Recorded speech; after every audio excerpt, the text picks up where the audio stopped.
అస్సలాముఅలైకుం వరహమతుల్లాహి వబర్కాతుహు. Hi viewers, ఎలా ఉన్నారండి? బాగున్నారా? ఇది చూడండి, చిన్న చేపలండి. ఇవి మామూలు చెరువు చేపలే అండి. ఇలా దీన్ని కట్ పెట్టి మంచిగా క్లీన్ చేసుకున్నాక ఇలా కట్ పెట్టి ఇందులో కొంచెం ఉప్పు, కారం, పసుపు కలిపి సైడ్లో పెట్టండి. ఇప్పుడు దీన్ని మొత్తాన్ని మంచిగా ఫ్రై చేసుకోవాలండి. షాలో ఫ్రై చేయాలి.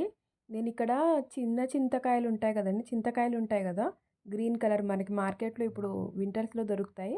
అవిను ఫిష్ కలిపి ఫ్రై చేస్తున్నాను. చాలా టేస్టీగా ఉంటుందండి ఈ రెసిపీ. మీరు ఒకసారి ట్రై చేయండి.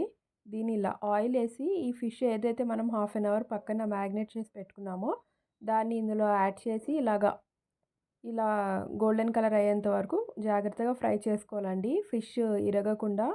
ఇది డెలికేట్గా ఉంటాయండి, చిన్న చేపలు త్వరగా ఇరిగిపోతాయి. కొంచెం జాగ్రత్తగా మీడియం ఫ్లేమ్ మీద పెట్టి ఫ్రై చేసి సైడ్ పెట్టండి. ఇప్పుడు చింతకాయలు ఏవైతే ఉంటాయో మనం చింతకాయలు మంచిగా క్లీన్ చేసుకొని ఒక 2 టైమ్స్ వాష్ చేసి అందులో పచ్చిమిర్చి, పసుపు, ఉప్పు వేసి మంచిగా గ్రైండ్ చేయండి. ఇది ఇట్లానే గ్రైండ్ అవ్వవు, చింతకాయలు కొంచెం కష్టంగా గ్రైండ్ అవుతాయి. దాంట్లో ఒక హాఫ్ ఆనియన్ యాడ్ చేయండి. ఆనియన్ యాడ్ చేయడం వల్ల త్వరగా గ్రైండ్ అవుతుంది, మంచిగా పేస్ట్ సాఫ్ట్గా పేస్ట్ అవుతుంది.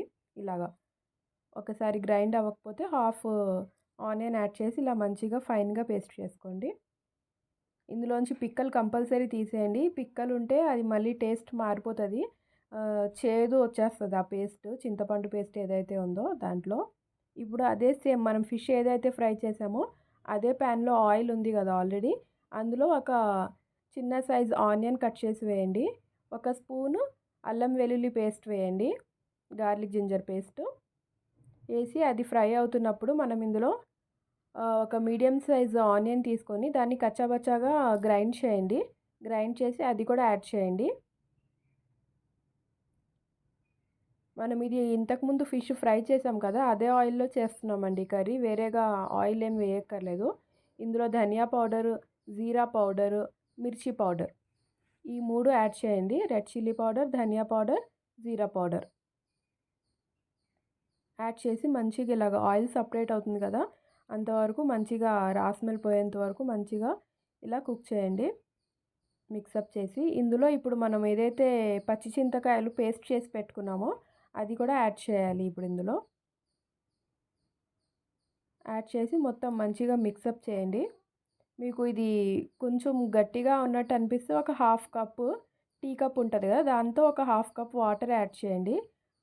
యాడ్ చేసి కొంచెం మంచిగా అది ఉడికేంత వరకు మసాలాలు ఏవైతే ఉన్నాయో మంచిగా ఉడికేంత వరకు కాసేపు పెట్టి అందులో మనం ఫ్రై చేసిన ఫిష్ ఏదైతే ఉందో అది మొత్తం ఇందులో ఇలాగా లైన్గా పెట్టేసుకోండి. ఇది డ్రైగానే ఉంటుందండి, ఇది కర్రీ కాదు, ఫ్రైయే. కాకపోతే కొంచెం గ్రేవీ ఉంటుంది ఈ ఫ్రైలో. మీరు ట్రై చేయండి, చాలా టేస్టీగా ఉంటుంది ఇది. నేను ఎక్కువ ఇది చింతకాయలు సీజన్లో 1-2 సార్లైనా సరే చేస్తాను. మా ఇంట్లో అందరికీ చాలా బాగా నచ్చుతుంది. మీరు ట్రై చేసి చూడండి. దించే ముందు ఇందులో ఇలాగా కరివేపాకు వేసుకోండి, మంచి ఫ్లేవర్ఫుల్ వస్తుంది కరివేపాకు వేయడం వల్ల. ఇదిగోండి అయిపోయిందండి, మీరు ట్రై చేయండి.